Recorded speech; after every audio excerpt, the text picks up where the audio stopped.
What is Bitcoin? In a simple answer, I spend a lot of time trying to tell people what it's not.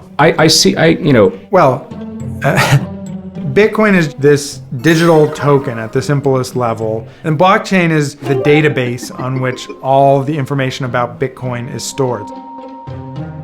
Bitcoin is a system for managing monetary payments between a peer-to-peer network of people. And they do this by putting together a ledger that's called a blockchain. It's essentially like a bank ledger, except instead of just the bank keeping it, everybody involved keeps it, so that everybody can look and make sure that everybody else is being honest. The blockchain is essentially an Excel file in the cloud with one column. And every 10 minutes, there's a new block updated. Each block is tied to the previous block, so it's immutable. If you change elements of one of the earlier blocks, you just change all the values all the way through. This is a cryptographic tool to tie all these transactions together. It's actually much safer than where your money is probably stored today.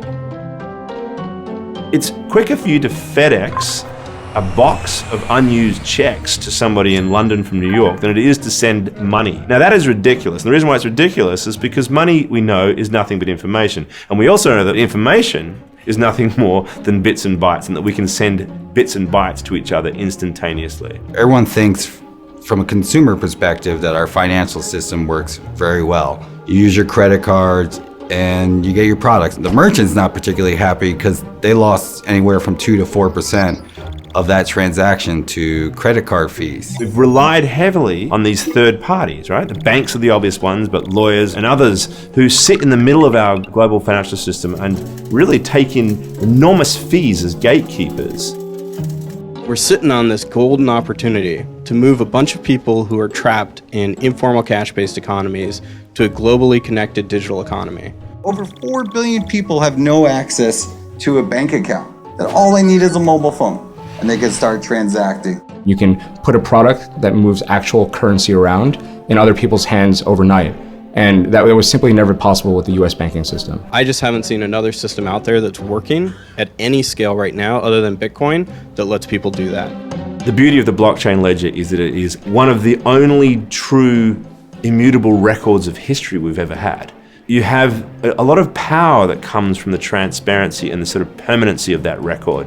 So there's a notion that we could create much more reliable registries, and with that we could give greater confidence to lenders and to people participating in transactions that their assets are indeed theirs, and hopefully therefore unlock a lot of the financial services the rest of us take for granted. The hotel industry, putting hotel rooms on a blockchain so that aggregators like Kayak, Expedia, etc.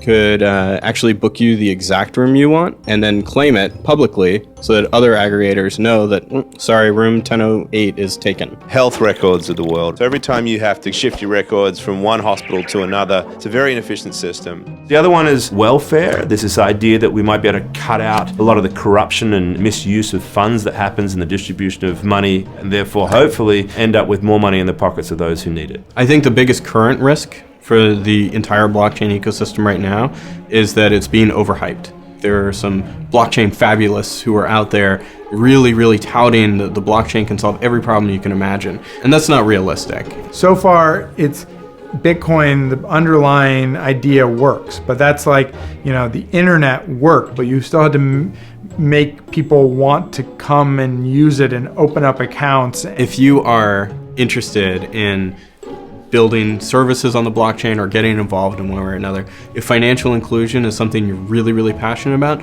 this is something that maybe you'd want to adopt in your tool chest as you're creating a solution for consumers.